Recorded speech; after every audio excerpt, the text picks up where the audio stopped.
हम सभी की जिंदगी में ना एक ऐसा दिन जरूर आता है जब सुबह अलार्म बजता है और मन करता है कि बस रजाई तान कर पड़े रहें। बिल्कुल। मतलब लगता है कि दुनिया को म्यूट कर दें। कोई जिम्मेदारी नहीं, कोई ईमेल नहीं, कोई ईएमआई का तनाव नहीं, बस पूरी तरह से ना ऑप्ट आउट कर लें।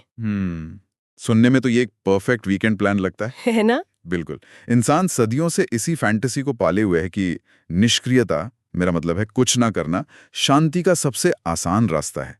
लेकिन असलियत यह है कि कुछ ना करना मानव स्वभाव के डीएनए में ही नहीं है। सही बात है।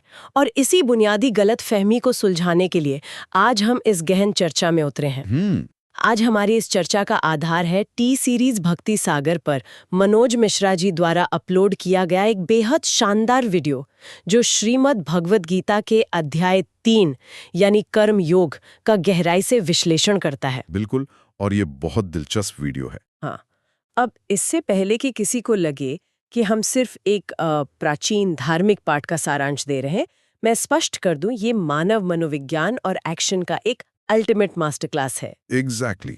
इस विश्लेषण की सबसे बड़ी खूबी यही है कि ये सिर्फ क्या करना चाहिए की कोई लिस्ट नहीं थमाता। हाँ, वो तो हम सब जानते ही हैं। वही तो, ये उस क्यों और कैसे पर बात करता है, जो आज के इस इंफॉर्मेशन ओवरलोड और बर्नआउट वाले दौर में सबसे जरूरी है। काम के पीछे की हमारी मानसिक स्थिति क्या होनी चाहिए, ये उसका पूरा विज्ञान समझाता है। तो चलिए इसे थोड़ा समझते हैं। अगर हम सीधे कुरुक्षेत्र के उस ऐतिहासिक मैदान में चलें, तो अर्जुन की जो मानसिक उलझन थी ना, वो बिल्कुल आज के इंसान जैसी थी। बिल्कुल सही कहा आपने। अर्जुन का सवाल बहुत सीधा था कि अगर सांख्य योग यानी ज्ञान और वैराग्य का रास्ता इतना ही श्रेष्ठ है, तो फिर मुझे युद्ध जैसे भयानक कर्म में क्यों धकेला जा रहा है? हाँ, मतलब मैं चुपचाप संन्यास लेकर शांति से क्यों नहीं बैठ सकता? अर्जुन की इस दुविधा को समझना बहुत जरूरी है। यहाँ पे सांख्य योग मूल रूप से ये सिखाता है कि इंसान अपने शरीर और इंद्रियों से अलग है। ओके।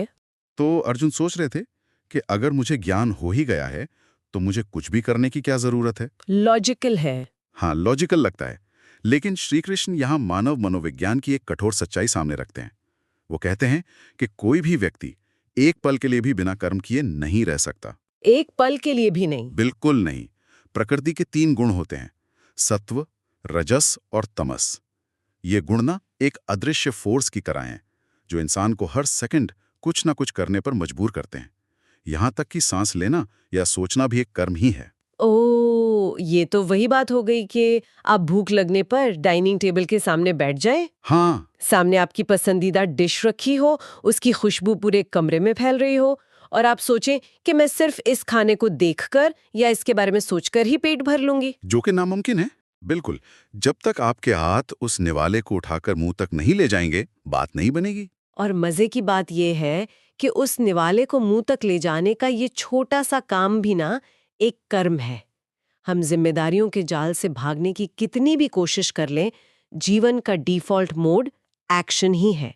मतलब ऑप्ट आउट बटन काम ही नहीं करता। एकदम सही। स्रोत में बड़ा अच्छा उदाहरण है कि एक छात्र परीक्षा से डरकर पढ़ाई छोड़ सकता है, लेकिन फिर उसे खाली बैठने की बेचैनी का कर्म भुगतना पड़ेगा।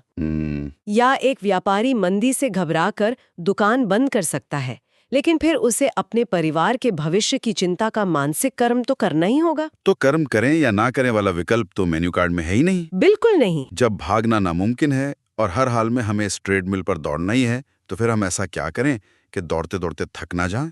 यहीं पर 2 अलग अलग जीवन शैलियों का फर्क समझना जरूरी हो जाता है। ओके। एक तरफ है सांख्य योग, जहां व्यक्ति अपनी इंद्रियों को पूरी तरह वश में करके ज्ञान के जरिए परमात्मा की खोज करता है। ओके। और दूसरी तरफ है कर्म योग, जहां इंसान दुनिया के बीच रहकर अपनी सारी जिम्मेदारियां निभाते हुए लेकिन बिना किसी स्वार्थ या फल की चिंता किए काम करता है। लेकिन बहुत से लोग एक शॉर्टकट निकालने की कोशिश करते हैं ना? हाँ, बहुत लोग करते हैं। वो बाहर से तो सन्यासी बन जाते हैं, लेकिन अंदर से कुछ और ही चल रहा होता है। गीता में ऐसे लोगों के लिए पाखंडी या मिथ्याचारी जैसे कड़े शब्दों का इस्तेमाल किया गया है। हाँ, और पाखंडी की जो परिभाषा यहाँ दी गई है वो बहुत ही मनोवैज्ञानिक है। पाखंडी वो नहीं है जो खुलेआम गलत काम कर रहा है। अच्छा, तो कौन है? बल्कि यह वो व्यक्ति है जिसने जबरदस्ती अपने हाथों पैरों को तो रोक लिया है, मतलब वो जंगल में आग बंद करके बैठा है, लेकिन उसका दिमाग अभी भी शहर की सुख सुविधाओं, पैसे या वासनाओं के बारे में सोच रहा है। ओ, ये तो वैसा ही हुआ जैसे किसी ने अपने कमरे के बाहर डू नॉट डिस्टर्ब का बोर्ड लगा दिया हो। हाँ, बाहर से सब शांत दिख रहा हो, लेकिन अंदर दिमाग में एक फुल वॉल्यूम डीजे पार्टी चल रही हो। एग्जैक्टली, बिल्कुल सटीक उदाहरण है। लेकिन मैं यहाँ एक बात पूछना चाहती हूँ। अगर कोई व्यक्ति अंदर से बुरा सोच रहा है, लेकिन बाहर से कोई बुरा काम नहीं कर रहा, तो क्या ये कुछ हद तक बेहतर नहीं है? कम से कम वो समाज का कोई नुकसान तो नहीं कर रहा?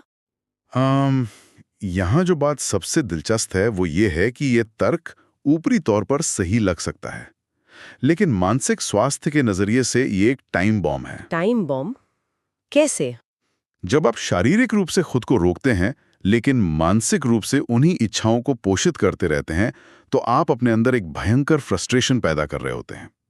इसे आप कंप्यूटर के वेब ब्राउजर की तरह समझिए।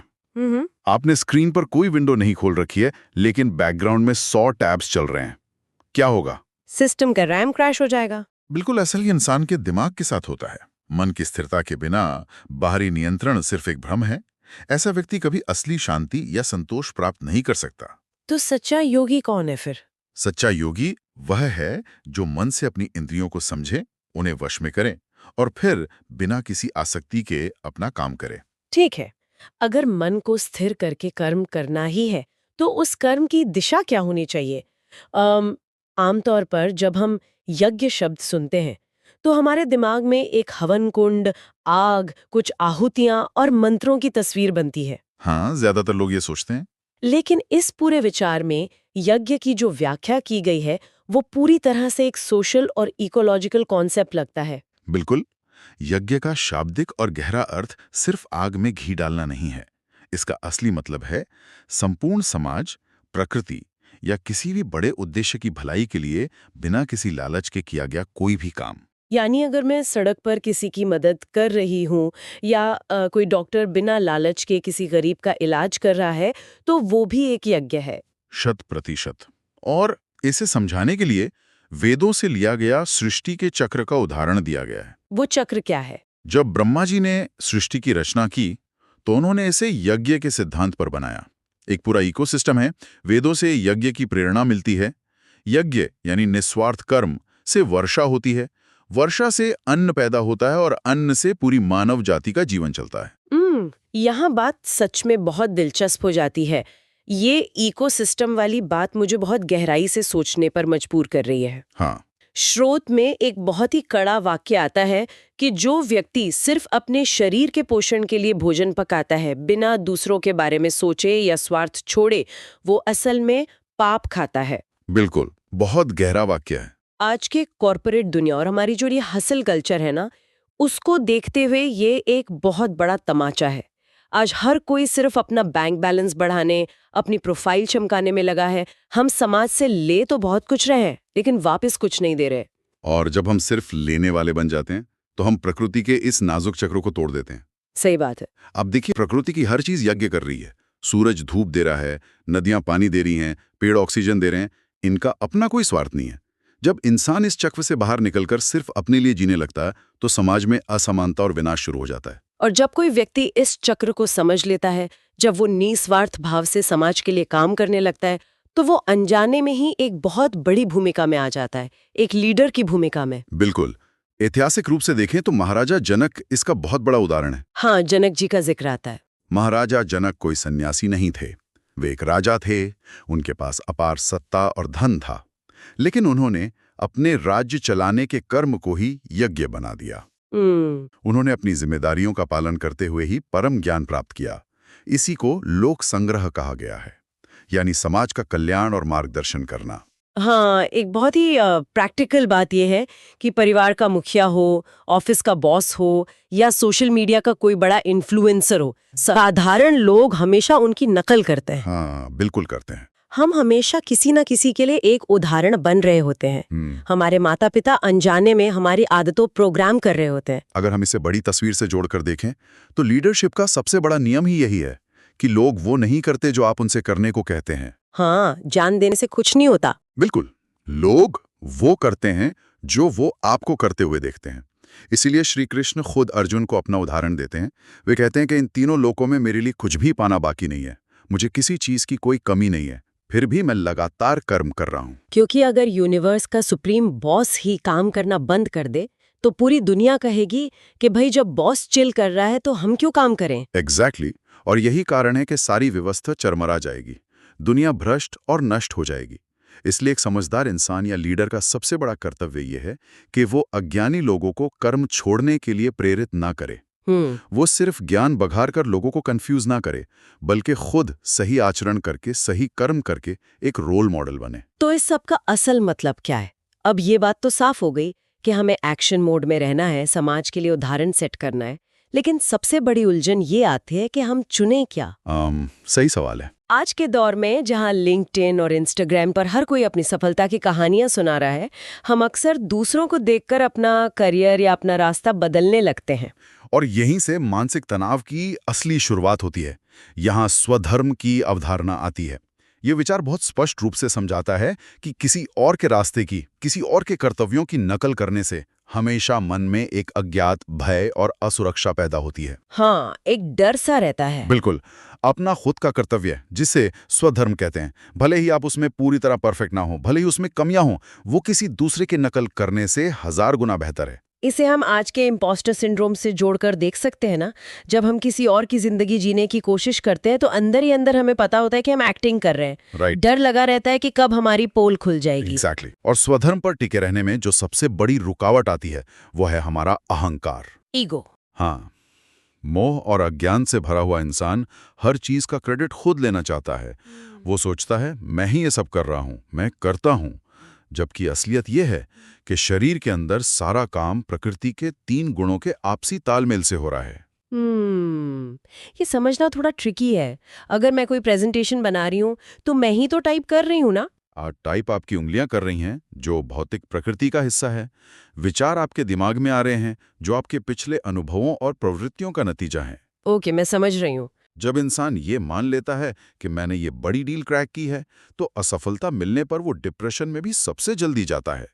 ज्ञानी व्यक्ति ये समझता है कि वो सिर्फ एक माध्यम है। मतलब सारा बोझ अपने सिर पर नहीं लेना है। बिल्कुल। जब आप कर्तापन के इस अहंकार को छोड़कर अपने सारे कर्मों को भगवान या एक बड़ी सत्ता को समर्पित कर देते हैं, तो सफलता का घमंड और विफलता का तनाव दोनों एक ही झटके में खत्म हो जाते हैं। ये थ्योरी सुनने में बहुत शांत और सुकून देने वाली है, लेकिन हम में से ज्यादातर लोग जानते भी हैं कि सही क्या है। हाँ, ज्ञान तो सबको है। जंक फूड नहीं खाना चाहिए, गुस्सा नहीं करना चाहिए, दूसरों की सफलता से जलना नहीं चाहिए, सब पता है। फिर भी अर्जुन ने भी यही सीधा सवाल पूछा था कि ऐसा क्यों लगता है कि कोई हमें पीछे से धक्का दे रहा है, हम न चाहते हुए भी बलपूर्वक गलत काम क्यों कर बैठते हैं। अर्जुन का ये सवाल मानव मनोविज्ञान की सबसे गहरी और सबसे डार्क जगह पर रोशनी डालता है। इसका उत्तर है, ये सब रजोगुण से उत्पन्न होता है। रजोगुण वो मानसिक खुजली है, वो रेस्टलेसनेस है जो आपको टिक कर नहीं बैठने देती। ये हमें विश्वास दिलाती है कि हमारी खुशी किसी बाहरी चीज में छिपी है। अच्छा। और इसी रजोगुण से जन्म लेता है इंसान का सबसे बड़ा दुश्मन, काम यानी इच्छा, और क्रोध यानी गुस्सा। एक सेकंड, मैं इस पर थोड़ा असहमत होना चाहूंगी। मैं समझ रही हूँ कि इच्छाएं बुरी हैं, लेकिन एक महत्वाकांक्षी इंसान इच्छाओं के बिना तरक्की कैसे करेगा? बिना डिजायर की तो कोई मोटिवेशन ही नहीं बचेगा ना। देखिए, इच्छा और महत्वाकांक्षा में एक बहुत ही बारीक फर्क है। जब कोई उद्देश्य यज्ञ की भावना से जुड़ा हो तो वो एक स्वस्थ महत्वाकांक्षा है, लेकिन जब वो एक अंधहीन भूख बन जाए जहां आपको सिर्फ पाना है, तो वो काम बन जाता है। ओके। इस अनियंत्रित इच्छा को समझाने के लिए स्रोत में 3 बहुत ही शानदार तुलनाएं की गई हैं। जैसे धुआं आग की चमक को ढक लेता है, जैसे धूल एक साफ आईने को धुंधला कर देती है, और जैसे गर्भाशय एक भ्रूण को पूरी तरह से कवर कर लेता है। बाप रे। बिल्कुल वैसे ही ये अनियंत्रित वासनाएं इंसान के विवेक और ज्ञान पर पर्दा डाल देती हैं। और ये एक ऐसा गड्ढा है जो कभी नहीं भरता।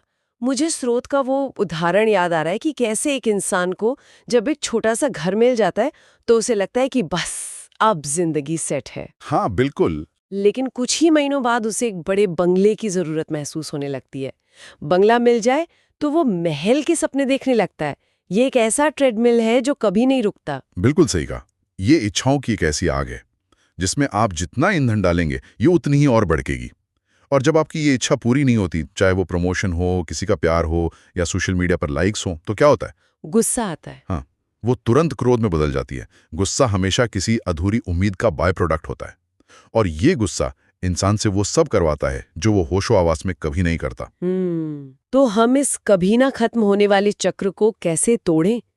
इस दुश्मन को जो हमारे ही दिमाग में बैठा है, उसे हराने की अचूक रणनीति क्या है? सबसे पहले तो हमें ये ट्रेस करना होगा कि ये दुश्मन छिपता कहाँ है। इच्छाएं और वासनाएं 3 जगहों पर अपना बेस कैंप बनाती हैं, हमारी इंद्रियां में, हमारे मन में और हमारी बुद्धि में। ओके। यही बैठकर ये हमारे पूरे सिस्टम को हाईजैक कर लेती हैं। इसके लिए हमें नियंत्रण की श्रृंखला यानी एक हायरार्की ऑफ पावर को समझना होगा। इसे अगर मैं कॉर्पोरेट स्ट्रक्चर या सेना के कमांड चेन की तरह समझूं तो चित्र बहुत साफ हो जाता है। हाँ, बताइए। देखिए, सबसे नीचे है हमारा ये नश्वर शरीर। शरीर को कंट्रोल करती हैं हमारी 5 इंद्रियां। बिल्कुल। इन इंद्रियों का बॉस है हमारा मन। मन को निर्देश देती है हमारी बुद्धि, और इन सबके ऊपर बैठी है हमारी आत्मा, जो इस पूरी कंपनी की असली सीईओ है। ये तुलना इसके मैकेनिज्म को बहुत अच्छी तरह समझाती है।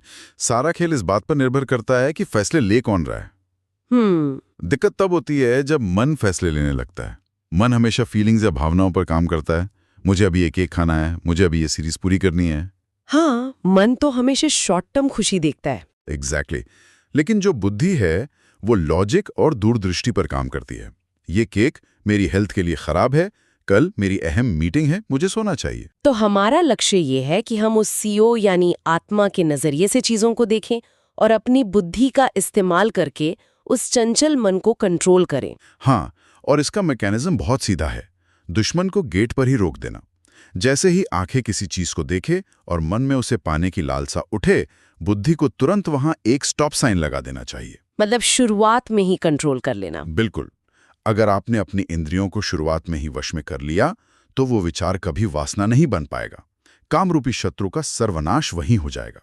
लेकिन इससे एक बहुत अहम सवाल खड़ा होता है और एक बहुत कड़ी चेतावनी भी दी गई है यहाँ। कैसी चेतावनी? कि सिर्फ ये थ्योरी जान लेना काफी नहीं है। बहुत से लोग ये सब जानते हैं, लेकिन अगर ज्ञान को आपने अपने व्यवहार में नहीं उतारा, उसे प्रैक्टिस नहीं किया, तो वो ज्ञान कूड़ा है। ये तो बहुत गहरी बात है। हाँ, एक ज्ञानी व्यक्ति जो अपनी इंद्रियों पर कंट्रोल नहीं कर पाता, वो किसी साधारण अज्ञानी इंसान से भी ज्यादा खतरनाक और बदतर स्थिति में होता है।